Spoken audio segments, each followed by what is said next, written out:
माल तो चोखा है। थोड़ी लाली लिपस्टिक करेगी, पटाखा लगेगी। बड़ी भी, मेरे कमीशन का आज ही कुछ हो जाता तो। गुड्डू, जी बड़ी भी। इस कुत्ते का मुंह बंद कर, पैसे ठूस कर।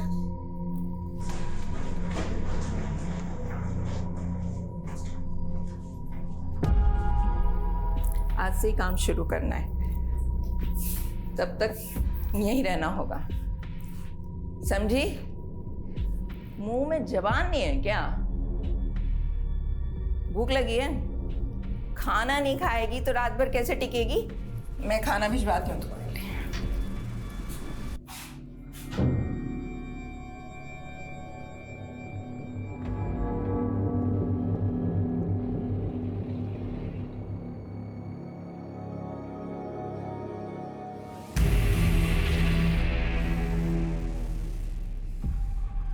अरे कहाँ है?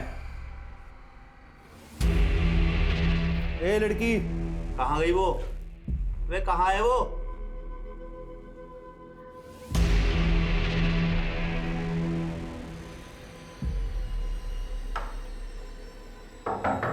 लड़की, ए लड़की। चल बड़ी भी, एकदम चुप। क्या हो गया? चल अंदर चल। कौन है तू? अब तेरा बड़े घर जाने का टाइम आ गया। यादव, शीला तो सेफ है, जल्दी से आ जाओ। अरे मैडम जी, हम तो सोशल वर्कर हैं, गरीब बच्चियों को काम दिलाते हैं। आपको कोई गलत फहमी हुई है। चुप!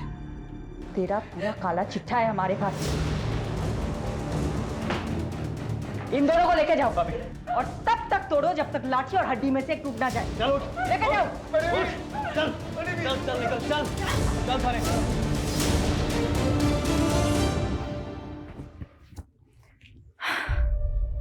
श्वेता बेटा, ठीक हो तुम? कुछ नहीं होगा तुम्हें, ओके? तुम सेफ हो। जल्दी से अपने मम्मी पापा के पास पहुंच जाओगी। डोमेस्टिक हेल्प सर्विस एजेंसी के नाम पर झारखंड, बिहार और नॉर्थ ईस्ट की लड़कियों को लाया जाता था और उन्हें डराकर, नशे की आदत डालकर प्रोस्टिट्यूशन में ढकेला जाता था। कौआ से वे अंडे, कोयला के लेवे। तू जलेबी ना तल चौधरी, सीधा बोल। बोलना क्या है सर जी, आप खुद ही समझदार हो। देखिए, मैंने अकेले ने कुछ भी नहीं किया है, ये एक टीम वर्क था। इस ऑपरेशन की सक्सेस के पीछे सबसे बड़ा हाथ सब इंस्पेक्टर अजय यादव का है। उनकी सूझबूझ और उनके खबरी नेटवर्क के सपोर्ट से ही हम इस गिरोह को पकड़ पाए हैं। Sub inspector Ajay Yadav, media को ब्रीफ दीजिए इस ऑपरेशन की। सर, ये ऑपरेशन की शुरुआत कब हुई? जी वो 7 महीने पहले कोची पुलिस के पास एक औरत ने मिसिंग रिपोर्ट लिखाई थी, अपनी बेटी श्रीलता की। उनका कहना था कि नौकरी का लालच देकर कोई उनको अपने साथ दिल्ली ले आया था। कितने समय से एक्टिव था उनका गिरोह? लगभग 1 साल से। और यहाँ से हमने 18 लड़कियों को रेस्क्यू किया, जिनको सेम मोडस ऑपरेंडी से ट्रैप किया गया था। हमने अभी तक एक ही गिरोह को पकड़ा है। जो भी इस रैकेट के साथ जुड़े हुए हैं, अब उन सबकी बारी है। ज़ेबा, फिक्र मत कर, समीम भाई जल्द लौटेंगे। राना खाला, जरा 1 मिनट। हाँ, क्या हुआ रकीब? क्या बोलूँ खाला, अब्बू के जाने से अम्मी का हाल बुरा, ऊपर से पैसों की किल्लत, 2 वक्त का खाना और दूध के भी पैसे नहीं है। क्या करूँ, किससे मदद मांगूँ, कुछ समझ में नहीं आ रहा है। ये ले 1000 रुपये रख, और जरूरत पड़े तो मांग लेना। शुक्रिया खाला।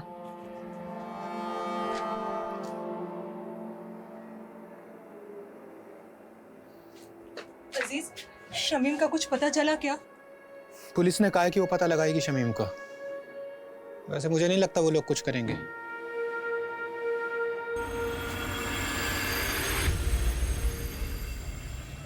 पाव चम्मच हल्दी, 1 कप गाढ़ा दही। दिखाइए तो क्या क्या लिखा। ये देखो। अरे मैडम, ये क्या लिख दिया आपने? मैंने 1 चम्मच लाल मिर्च और पाव चम्मच हल्दी बोला था, सब उल्टा लिख दिया आपने। अच्छा हुआ तुमने देख लिया, वरना पता नहीं मैं क्या कर रही हूँ। एक्चुअली आज आरुषि की फ्रेंड्स आ रही है स्लीप ओवर के लिए, तो मैंने सोचा कि कुछ अच्छा सा बढ़िया सा पंजाबी डिश बना कर खिलाऊं। आई होप आज मैं आरुषि को कोई शिकायत का मौका ना दूँ। अच्छा, श्रीलता को मेडिकल एग्जामिनेशन के लिए भेजा था, रिपोर्ट्स आई? जी मैडम, कल शाम को ही आ गई थी। रेप तो नहीं हुआ था उसके साथ, बट काफ़ी मात्रा में उसको ड्रग्स दिए गए थे। डॉक्टर ने बोला है कि 2-3 दिन ऑब्जर्वेशन में रखेंगे। चलो मैं रेसिपी ख़त्म करती हूँ। Hello, what?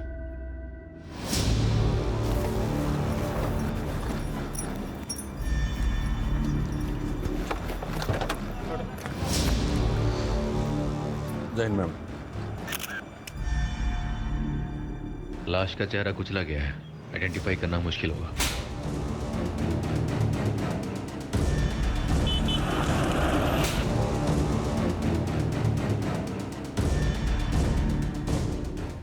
Solanki, mobile, wallet, ID card कुछ मिला?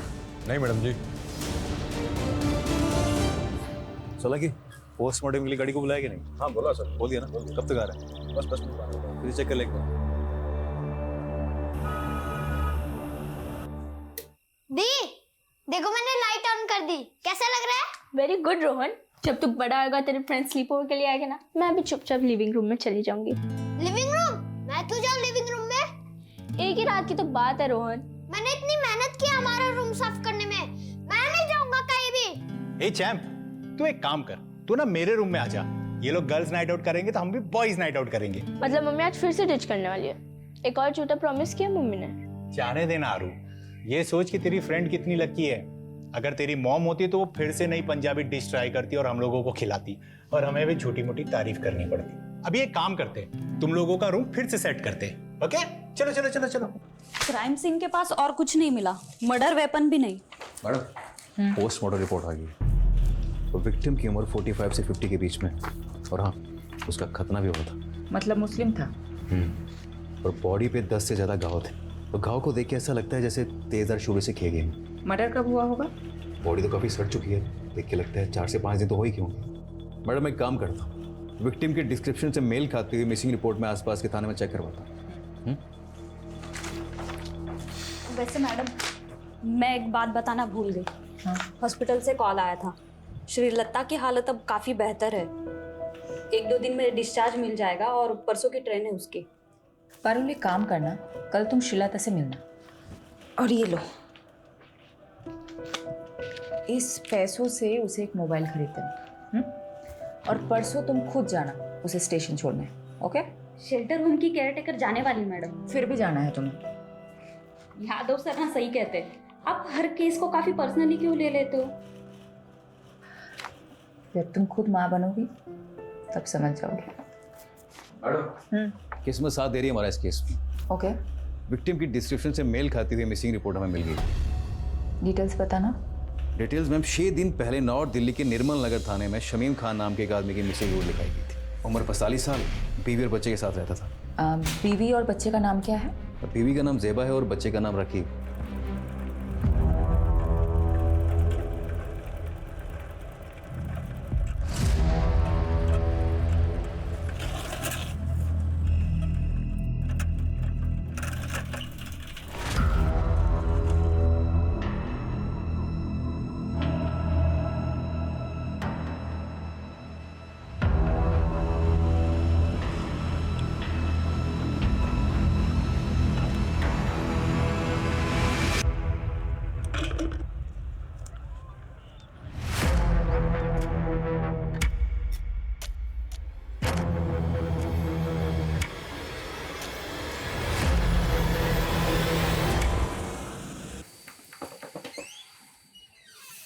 पार्टी सर, आपने बुलाया मुझे? इधर आ, ये देख जरा। क्या हुआ सर? धोखा मेरे साथ, धोखा। नहीं सर, मैं तो रोज 9 घंटे की पाली खत्म करके ही निकलता हूँ। तो झूठ बोलता है। नहीं सर। ऊपर से काम चोरी करता है। अब ध्यान रख ले, अगले 1 महीने तक तूने ओवर टाइम करके मेरा हिसाब पूरा करना है। अगर कुछ गड़बड़ हुई तो याद रख, तेरा वही हाल होगा जो शमीम का हुआ था, समझा?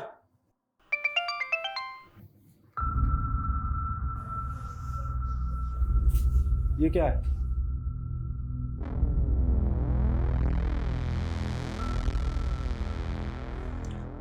पहले शमीम कहीं चले गए और अब रकीब का भी पता नहीं। कुछ पता चला रकीब का? नहीं, लेकिन मैंने रकीब के कुछ दोस्तों से बात की। रकीब ने किसी को 1000 रुपए दे के बंदूक खरीदी है। रकीब बंदूक क्यों खरीदेगा? रकीब! रकीब!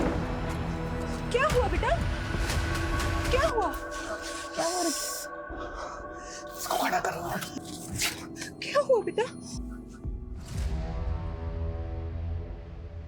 रकीब ये गाँव कैसे? और बंदूक क्यों खरीदी तूने? कुछ गलत किया है तूने? बोल बेटा, बोल। कहीं इन सब का ताल्लुक शमीम भाई के गायब होने से तो नहीं है? क्या जानता है तू शमीम भाई के बारे में?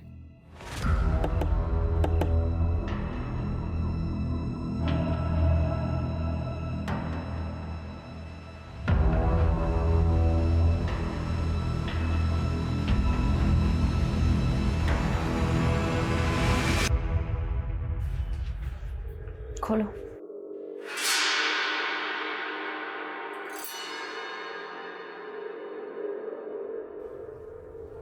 नहीं, ये मेरे शोहर नहीं है।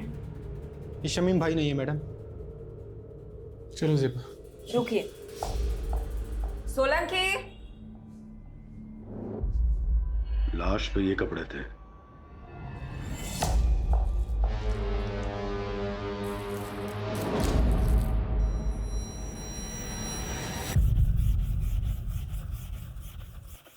अरे अब्बू, शर्ट को इतना भी मत घिसो कि चीख पड़े।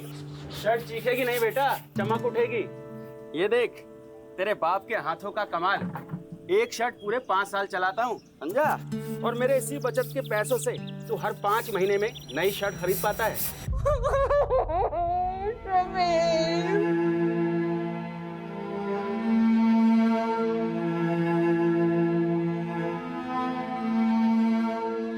देखिए, मैं जानती हूँ ये सही समय नहीं है बात करने का, लेकिन शमीम की हत्या हुई थी और हत्या को 6 दिन हो चुके हैं। शमीम की किसी के साथ अनबन, झगड़ा, कुछ भी? ऐसा कभी कुछ नहीं हुआ था।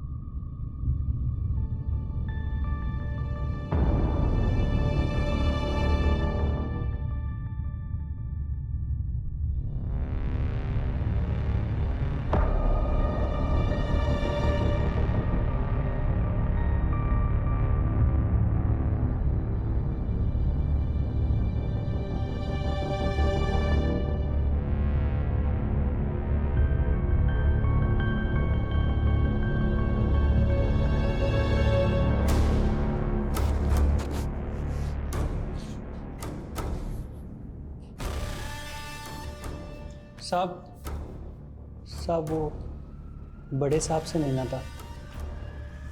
नाम क्या है तुम्हारा? बाबू। बाबू पक्का यही था वो? कितनी बार बताया साहब, 100% यही था। 2 आदमियों ने इसे पीछे से पकड़ रखा था और एक आदमी इसको चाकू मार रहा था। मैं डर के मारे सहम गया था, इसलिए इसकी मदद भी नहीं कर पाया। हमारे पास इतने दिन बाद क्यों आए? मैडम जी, दिल्ली में नया हूँ और किसी को जानता भी नहीं, और फिर पुलिस स्टेशन में आने से हर कोई डरता भी तो है। तो फिर बाबू अचानक तेरी अंतरात्मा कैसे जागी? हाँ साहब, पेपर में पढ़ा कि इसका कातिल अभी तक नहीं मिला, तो मुझे ख्याल आया कि वो किसी का पति, किसी का भाई होगा शमीम, और उसे इंसाफ तो मिलना चाहिए ना। पर मैम, मुझे किसी लफड़े में नहीं फंसना। बाबू, मेरी बात अच्छे से सुनो जी। इस शामीम को 3 लोगों ने मारा है। उनका हुलिया पहचान सकते हो? चित्र बनवा सकते हो? शक्ल तो याद है मुझे मैम, रोज रात को सपने में आते हैं तीनों कमीने।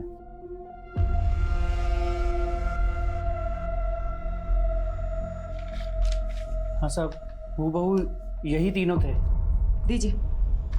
यादव, सभी पुलिस स्टेशन में तीनों के स्केचेस थे। एक भी मिल गया तो बाकी 2 अपने आप हाथ लग जाएंगे। मैं ये स्केचेस शमीम की फैमिली को दिखाती हूँ।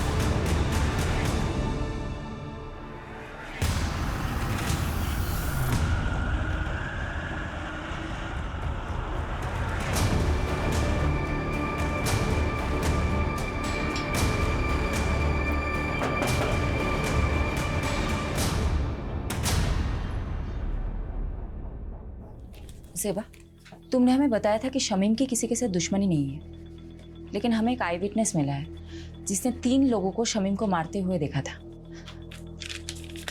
तीनों कुछ ऐसे दिखते हैं। मैंने इन्हें पहले कभी नहीं देखा।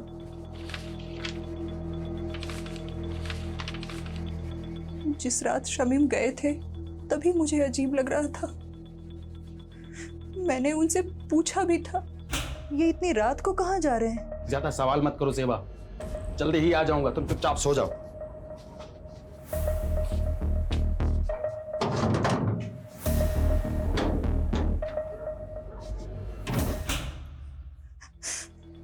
बस थैली लिए और चले गए। मैडम, ये बात मिसिंग रिपोर्ट में नहीं थी और ना ही कोई ऐसा बैग मिला क्राइम सीन पे। क्या था उस थैली में? शमीम ने बोला कि पानी की बोतल है, पर हाँ, जिस दिन से वो गए हैं मेरे घर से एक छुरा गायब है। सेबा, तुम्हें कुछ भी याद है हमें बताना, ओके? जी। राकीब, तुम हमें कुछ बताना चाहते हो?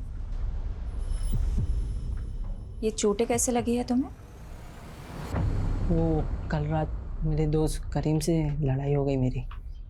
शमीम घर से छुरा लेके निकला था, कहीं ऐसा तो नहीं शिकारी खुद ही किसी का शिकार हो गया? हो सकता है मैडम। वैसे राकीब का घाव देखकर मुझे तो लगा कि वो जरूर कुछ ना कुछ जानता होगा। सकते से पूछे क्या? नहीं, माइनर है, कोई और तरीका आजमाना होगा। यादव कहाँ है? बोल तो रहे थे कि यही आएंगे, पूछती हूँ। काट दिया, कोई और एंगल टटोल रहा होगा। यही तो करता है वो। ये क्या? शमीन खान आपकी फैक्ट्री का वर्कर था। इन तीनों में से किसी एक ने उसको मारा हो सकता है। तो इन तीनों में से आपकी फैक्ट्री का कोई था, आप जानते होंगे? 150 वर्कर है मेरी फैक्ट्री में। सबकी शक्ल ना मुझे याद रहती है ना मुझे याद रखनी है। कहीं ऐसा तो नहीं आपने इन तीनों लोगों को शमीम खान को मारने की सुपारी दी थी? मैंने तो ऐसा भी सुना है कि आप अपने फैक्ट्रीज के वर्कर्स को मारते भी हैं। ए इंस्पेक्टर, ज्यादा मत उड़, तू जानता नहीं मैं कौन हूं। पुलिस वाले को तो हंसता है।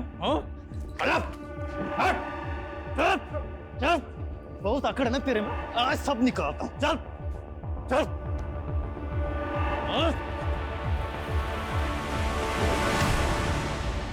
अगली बार घसीटता हुआ सीधा थाने ले जाऊंगा। दोबारा पुलिस के सामने इज्जत से पेश आना, समझा? चल।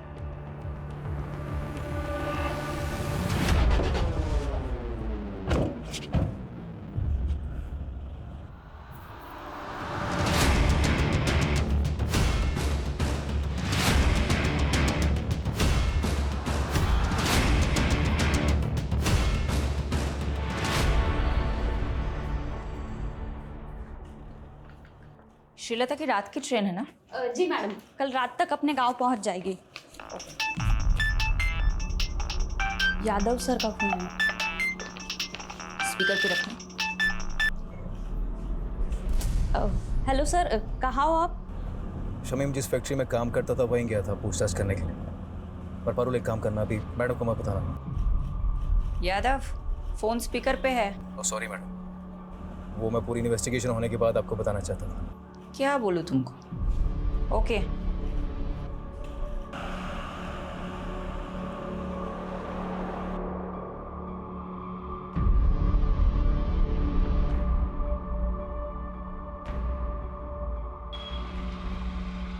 तो देखा क्या? हाँ सर, देखा देखा सा तो लग रहा है।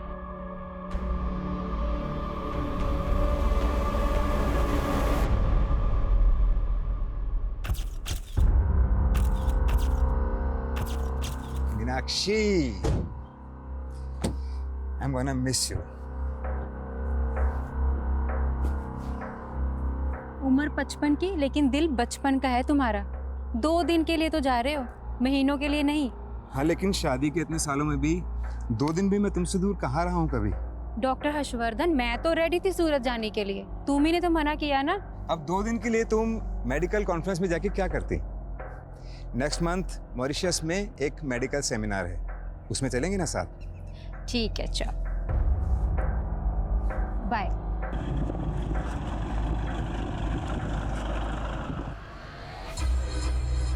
दीपक जरा अपना फोन देना। Yes sir. हाँ, मैं बोल रहा हूँ, दीपक के फोन से बात कर रहा हूँ। दरअसल मीनाक्षी ने मेरे फोन में कोई स्पाई सॉफ्टवेयर इंस्टॉल कर दिया है। मैं दीपक को भेजता हूँ तुम्हें पिक करने के लिए। Love you, bye. सर इसके बारे में मालूम चलते फ़ोन मारता हूँ मैं आपको। पता कर। अच्छा वो रकीब का बायोडाटा निकाला क्या? हाँ सर, पता किया ना सर। राकिब क्या छोटी सी उम्र में गजब लफड़ों में फंसा। भीमलाल नाम का एक बैटिंग माफिया है, उसके साथ जोड़ा। भीमलाला कहीं वही तो नहीं जो बेल से छूटने के बाद लॉटरी के धंधे में घुस गया? वही वाला सर। सर हुआ क्या, जब भी शमीम गायब हुआ ना, राफिक को सीधा शक भीमलाला पे गया और वो उससे मिलने चला। ए, क्या कर रहा है ये? पागल हो गया?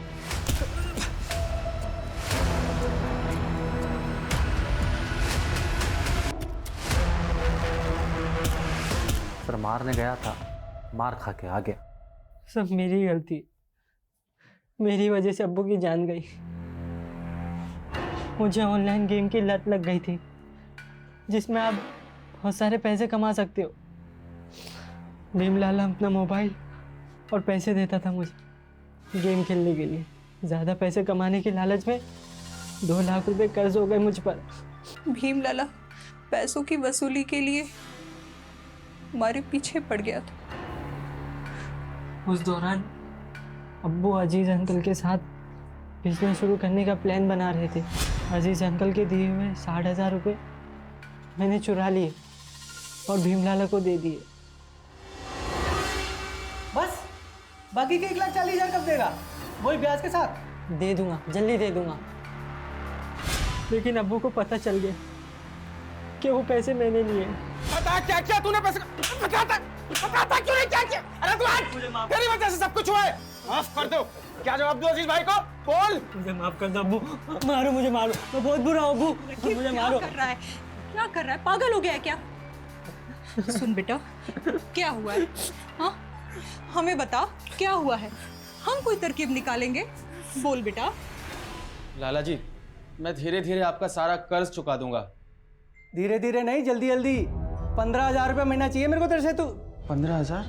पर लाला जी इतनी तो मेरी कमाई भी नहीं है, कहाँ से लाऊंगा मैं 15,000? ठीक है, हर महीने 5,000 रुपये, उससे 1 पैसा कम नहीं। अब्बू ने कई महीने तक पैसे दिए, लेकिन फिर भी काफ़ी रकम बाकी थी। उसका ब्याज बढ़ता ही जा रहा था। क्या उस रात शमीम लाला को मारने उसके घर गया था क्या?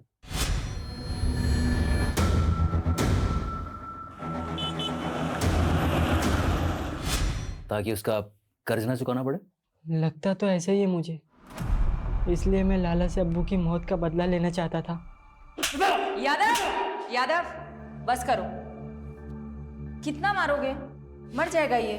देखो लाला, ये बहुत जिद्दी है, इसलिए तुम्हारे लिए यही अच्छा होगा कि तुम सब सच बता दो, नहीं तो ये तुम्हें मारता ही रहेगा। मैंने नहीं मारा शमीम को, आप खुद ही सोचो। सोने का अंडा देने वाली मुर्गी थी वो, मैं उसे क्यों मारूंगा भला? क्योंकि शमीम तुम्हें मारने आया था, इसलिए तुमने अपने उन 3 साथियों के जरिए उसे मरवा दिया। मैडम, ये देखो। मैं इन तीनों को नहीं जानता। लगता है जैसे इसे मारने का शौक है, तुम्हें मार खाने का शौक है। ठीक है, करते रहो अपने अपने शौक पूरे। चलो चालू हो जाओ।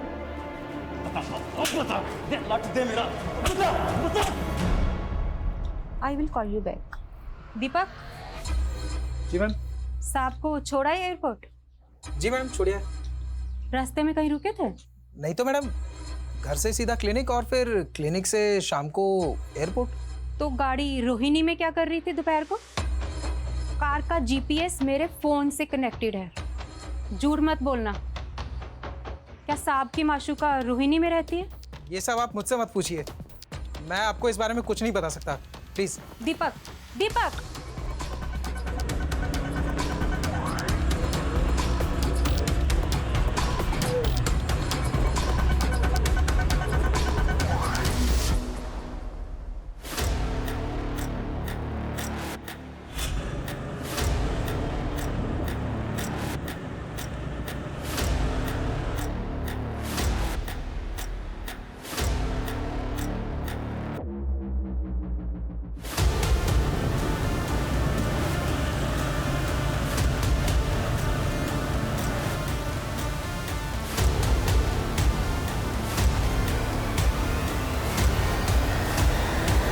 मैडम जी, हम गंगा मैया की कसम खा के कहते हैं, हमने किसी शमीम को नहीं मारा। झूठ मत बोल।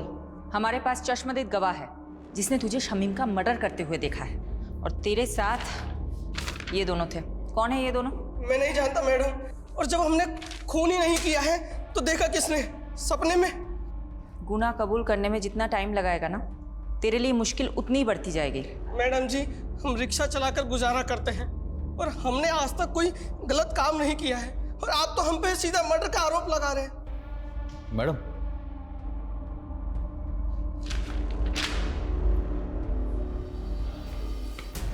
बोलो।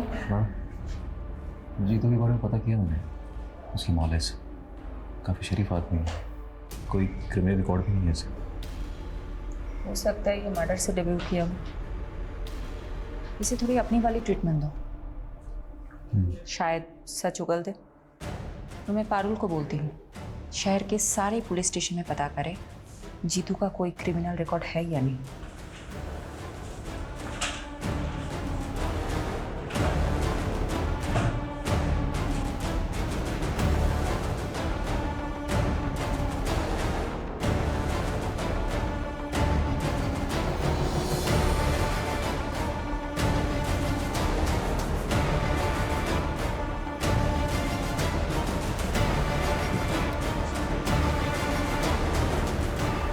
सर, यही है वो विभूति प्रसाद। अरे कुछ नहीं किया तूने, वैसे घुमाने लेके जा रहे हैं। मैंने क्या किया साहब? लेके डाल इसको। मुझे कहाँ लेके जा रहे हो? लेके चल इसको। जैसी करनी वैसी भरनी।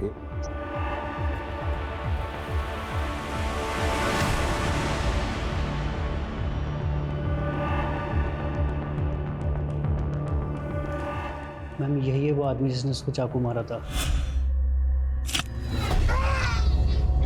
और मैम इस वाले आदमी ने उसको पीछे से पकड़ा हुआ था। मैम वो तीसरा आदमी मिला क्या? वो भी मिल जाएगा। मैम मेरा कहीं नाम तो नहीं आएगा ना? फिक्र मत करो, तुम जा सकते हो बाबू। जी मैम। मैडम, विभूति प्रसाद एक नंबर का बदमाश आदमी है। कुछ महीनों पहले ये थाने में अपनी मिसिंग बाइक की कंप्लेंट करने आया था। सब रोकी साहब, यही करो शुरू। सर ये झूठ बोल रहे हैं, हमने कोई बाइक चोरी नहीं की, बल्कि यही हमें परेशान करता रहता है। साहब ये एक नंबर का झूठा है साहब। क्या सबूत है तुम्हारे पास? सबूत है हमारे पास, ये देखिए। ये आप ही का बेटा है ना? हाँ सर। बुलाइए इसे। साहब ये झूठ बोल रहे हैं, इनकी बाइक रास्ते में खड़ी थी, वो तो मैंने बस साइड कर दी। बाइक तो चोरी हुई है ना, और आखिरी बार बाइक के साथ आपके लड़के को देखा गया था, इसलिए पूछताछ के लिए इसे हमें थाने ले जाना पड़ेगा। चलो। मैडम, वो बाइक तो बाद में मिल गई, लेकिन कुछ दिनों बाद विभूति फिर से आया। आप मार डालो, देखिए ना, पता नहीं कौन से जन्म का बदला ले रहे हैं बाप बेटा मुझसे। ये क्या नाटक है विभूति? नाटक नहीं, अटैक हुआ मेरे पे, अटैक इसके बेटे ने किया साहब। सर ये झूठ बोल रहा है, पहले भी इसने मेरे बेटे को फंसाया, अब दोबारा फंसा रहा है मेरे बेटे को। देखिए अनिल जी, डॉक्टर ने इन्हें एग्जामिन किया है और इसीलिए हम लोग यहाँ पर आए हैं। हमें आपके बेटे से कुछ पूछताछ करनी है, बुलाइए उसे। सर वो घर पे नहीं है। आप अपना तलाशी लीजिए अंदर। वो घर पे नहीं है, मेरा यकीन कीजिए। ठीक है, वो जैसे ही घर पर आए भेजो उसे हमारे पास। जी। इन्वेस्टिगेशन से पता चला कि अनिल और उसका बेटा वाकई शरीफ आदमी है, लेकिन ये विभूति एक नंबर का सरफिरा है। ये विभूति उन लोगों को क्यों परेशान कर रहा था? दरअसल मैडम, ये अनिल और उसके बेटे की जमीन हथियाना चाहता था, वो भी सस्ते दामों में, और अनिल उसे बेचना नहीं चाहता था। बस तभी उसने ये ड्रामा खेला। कौन था तेरा तीसरा साथी? कौन तीसरा साथी? क्या कह रहे हो आप? देख विभूति, सीधी तरह बता दे, शमीम के खून में तेरे और जीतू के अलावा वो तीसरा बंदा कौन था? वरना बहुत पीटेगा तू। हाथ मत लगाना मुझे, वरना पूरे डिपार्टमेंट को कोर्ट में घसीटूंगा मैं। तू यहाँ से जाएगा तब ना। तुझे क्या लगता है झूठा केस फाइल करना सिर्फ तुझे ही आता है? हम भी कर सकते हैं। मैडम फोन है आपके लिए। हेलो। शिफाली दी, मैं श्रीलता। श्रीलता, कैसी हो तुम? मैं ठीक हूँ, थैंक यू दीदी। ये लीजिए, अम्मा से बात कीजिए। मैडम आप हमारे लिए भगवान, आपका बहुत बहुत थैंक यू। अरे आप मुझे थैंक यू मत बोलिए, आप बस अपना और श्रीलता का ख्याल रखिए, उसे खूब पढ़ाइए। मैं आपके टच में रहूंगी। जी मैडम। बाय। हाँ यादव बोलो। मैडम स्केच वाले तीसरे बंदे का पता चल गया, मैं घसीटते हुए उसे थाने लेकर आता हूँ, आप वेट कीजिए। बस बस बस यही है सर। यही है यही बन सर, एक बार आप बंदे को देख लीजिए फिर दे दीजिए। क्यों, क्या हुआ? स्केच से शक्ल तो मिलती है ना? स्केच से शक्ल तो हूबहू मिलती है, तो फिर भी मुझे डाउट हो रहा है सर। क्या मतलब, कोई डाउट है क्या? अब सर आप खुद ही देख लीजिए। क्या बकवास है ये? आप कह रहे हैं कि मैंने, डॉक्टर हर्षवर्धन ने एक फैक्ट्री वर्कर का कत्ल किया है, वो भी किसी सिरफिरे और ऑटो रिक्शा वाले के साथ मिलकर? देखिए डॉक्टर हर्षवर्धन, हमारे पास आपके खिलाफ सबूत हैं। आप जानते हैं हम किससे बात कर रहे हैं? देखिए आप जो भी है, हम सिर्फ अपना प्रोसीजर फॉलो कर रहे हैं। ठीक है, तो अब मैं प्रोसीजर ही फॉलो करूंगा, और अब मैं नहीं, मेरा लॉयर आपसे बात करेगा।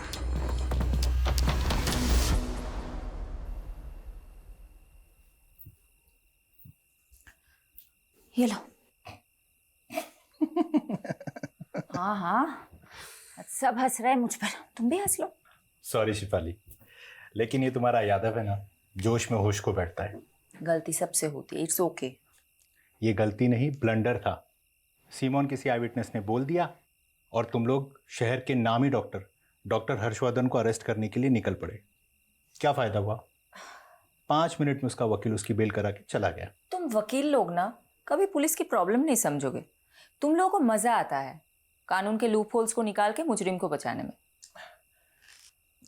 तो अब तुमने ये डिसाइड कर लिया कि डॉक्टर हर्षवर्धन मुजरिम है? नहीं, मैं एक जेनरिक बात कर रही थी।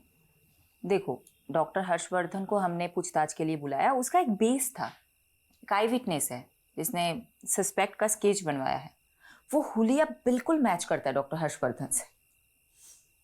इस ब्लाइंड केस में ये एक ही तो स्ट्रॉन्ग पॉइंट है हमारे पास। एक सेकंड, अब मुझे समझ में आ रहा है, अब मुझे एक्चुअल में समझ में आ रहा है क्यों हम गोल गोल घूम रहे थे इस केस में। Thank you for your help. Sorry madam, मेरी वजह से आपको कमिश्नर सर से बात सुननी पड़ी। यादव, ये सब कुछ छोड़ो। पारुल, मुझे इतना बताओ, विभूति प्रसाद, ऑटो ड्राइवर जीतू और डॉक्टर हर्षवर्धन, इन तीनों के कॉल रिकॉर्ड्स चेक किए? जी मैडम, शक करने वाली कोई बात नहीं मिली। इन तीनों के बीच में कोई कम्युनिकेशन? पिछले 1 साल के कॉल रिकॉर्ड्स में तो इन लोगों की आपस में कोई बात नहीं, और ना ही इन तीनों में से किसी का फोन लोकेशन क्राइम सीन के पास मिला। नाउ थिंक, तीनों अलग अलग एरिया के लोग हैं। इन तीनों का आपस में या शमीम के साथ दूर दूर तक कोई कनेक्शन नहीं मिला। इन तीनों को शमीम से जोड़ने वाला एक ही इंसान है, बाबू। और एक खास बात, ये आई विटनेस बाबू खुद चलकर हमारे पास आया था, राइट?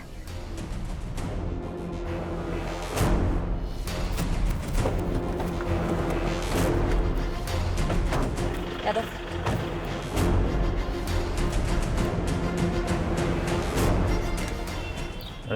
आसपास पता कर बाबू कहाँ है।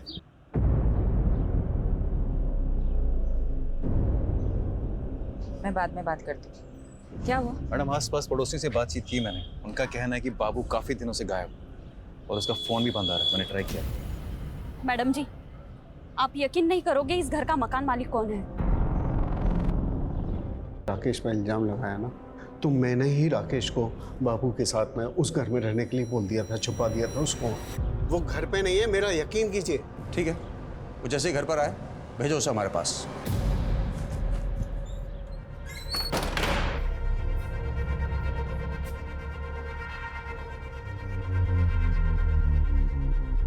राकेश, तुम जहां हो वहीं रहना, तुम अभी घर मत आना। फिर मैडम, राकेश ने बाबू को विभूति के बारे में सब कुछ बता दिया कि वो कैसे हमको तंग करता था। बाबू ने हमको कहा कि वो हमारी मदद करेगा, और बाबू ने झूठी गवाही दी ताकि विभूति पर खून का इल्जाम लग जाए और आप उसे सबक सिखा सके, राइट? जी हाँ मैडम, लेकिन मैडम आप नहीं जानती कि विभूति ने हमको किस कदर तंग करके रखा हुआ था। अच्छा ये बात बताओ, बाबू ने फोकट में मदद की तुम्हारी? जी मैडम। ये बाबू कहाँ है? मैडम पता नहीं, 3-4 दिन से घर बंद करके कहीं गायब हो गया मैडम।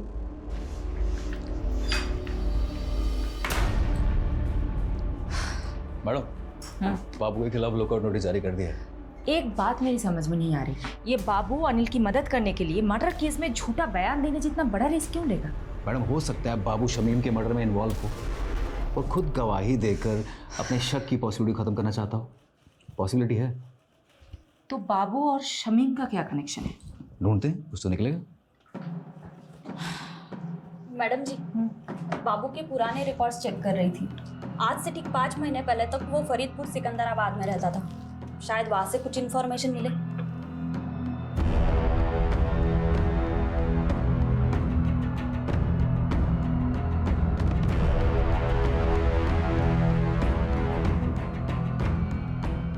मैडम, बाबू और बिलाल इसी गांव का रहने वाला था। 16 साल की उम्र में उसने अपने दोस्त की हत्या की थी। तब से वो गांव छोड़ के फरार हो गया। सबूत ना होने की वजह से आरोप कभी साबित ही नहीं हो पाया और आज तक ये नहीं पता चल पाया कि बाबू ने अपने दोस्त को मारा क्यों। लेकिन यादव, बाबू के पास्ट के साथ शमीम का क्या कनेक्शन है? शमीम से कोई कनेक्शन नहीं है मैडम, लेकिन रेहाना से। अजीज की बीवी रेहाना बाबू की कजन थी।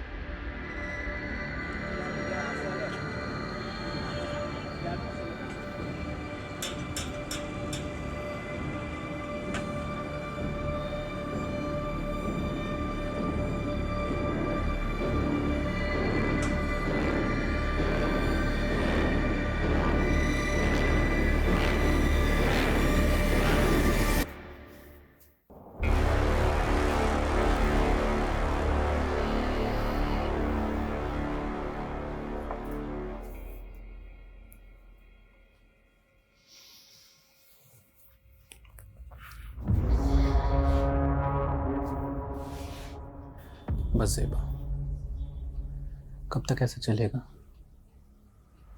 मैं तुम्हें अपना बनाना चाहता हूँ, तुमसे निकाह करना चाहता हूँ। अजीज, हमारे बीच जो कुछ भी हुआ वो गलत था, जिसकी सजा भुगत रही हूं मैं। शमीम की रूह को मैं और तकलीफ नहीं देना चाहती। ऐसा मत करो ज़ेबा, मैंने सब कुछ तुम्हारे लिए किया है।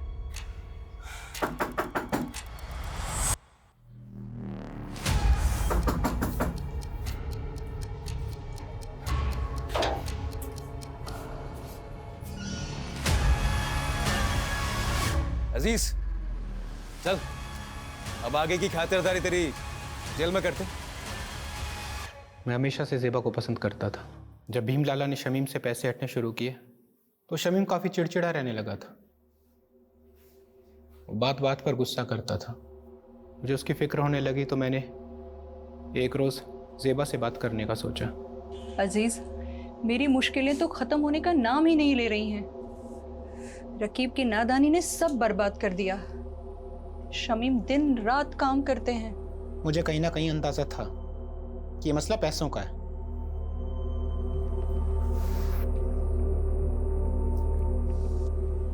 ये रखो, रखो इसको।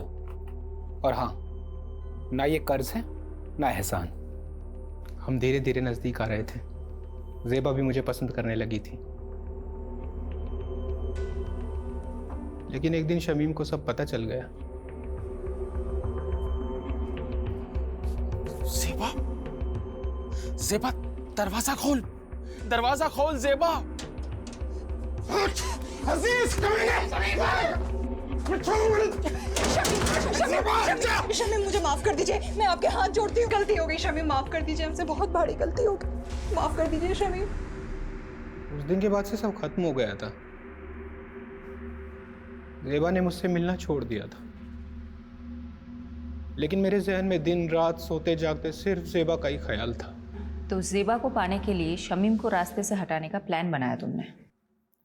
हाँ, बाबू मेरी बीवी रेहाना के गांव का रहने वाला था।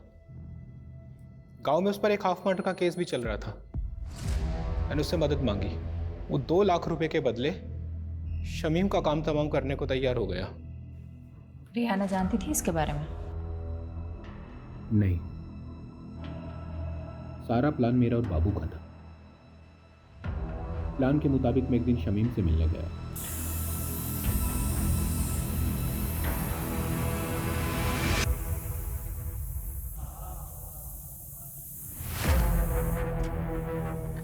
शमीम भाई, मैं अपनी गलती पे बहुत शर्मिंदा हूँ, इसीलिए मैंने शहर छोड़कर हमेशा के लिए मुंबई जाने का फैसला किया है। इसके बाद मैं अपनी शक्ल आपको कभी नहीं दिखाऊंगा। बस जाने से पहले दिल खोल कर आपसे बात करना चाहता था। क्या आप मुझसे मिलने आएंगे एक बार? जरूर आऊंगा जी। मेरी तरह शमीम के मन में भी साजिश बन रही थी। उसने जो देखा था वो भूल नहीं पा रहा था। वो भी मेरी जान का प्यासा था।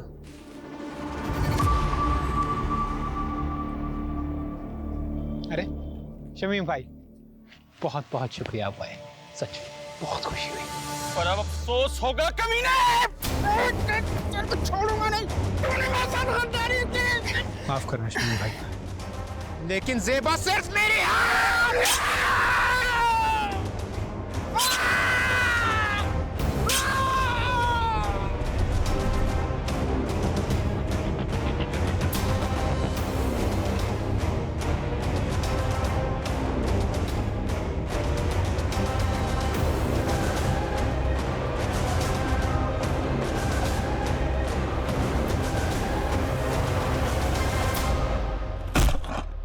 हम जानते थे कि एक न एक दिन आप हम तक जरूर पहुंचोगे, इसीलिए बाबू ने आई विटनेस बनने का प्लान बनाया ताकि आपको भटका सकें।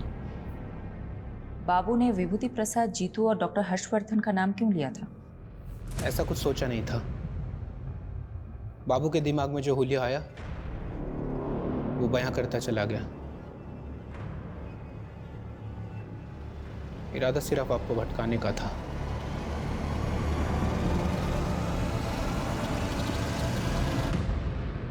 वाह मॉम, खाना बहुत अच्छा बना है। थैंक यू बेटा। यशी बेटा, अब तो कुछ खा ही नहीं रही हो, ऐसे नहीं चलेगा। ये मैंने स्पेशली तुम्हारे लिए बनाया, खा लो। ये लो, थोड़ा खा लो। मुझे तो लगा था हमारी शायद फ्लॉप होने वाली है, ये तो हिट हो गई।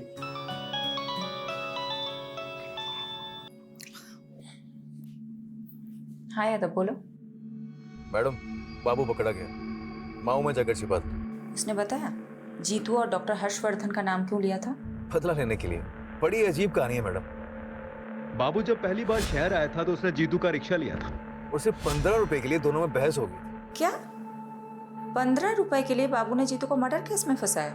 जी मैडम, और डॉक्टर हर्षवर्धन के क्लिनिक में बाबू ने उसकी नर्स को छेड़ दिया था, जिसलिए डॉक्टर हर्षवर्धन ने उसको बहुत जलील किया था सबके सामने, और उसका बदला लेने के लिए उसने डॉक्टर हर्षवर्धन को बलि का बकरा बना दिया इस मर्डर केस में। लोग कितनी छोटी बात गांठ बात लेते हैं। चलो अच्छा है, ये केस तो सॉल्व हुआ। अब मैं चैन से अपनी फैमिली के साथ खाना खा सकती हूँ। अरे बिल्कुल madam. Good job Yadav. Thank you madam. Bye.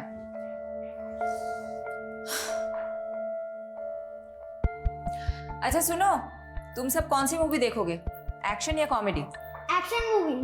चलो चलो, खाना खत्म करते हैं, आ जाओ।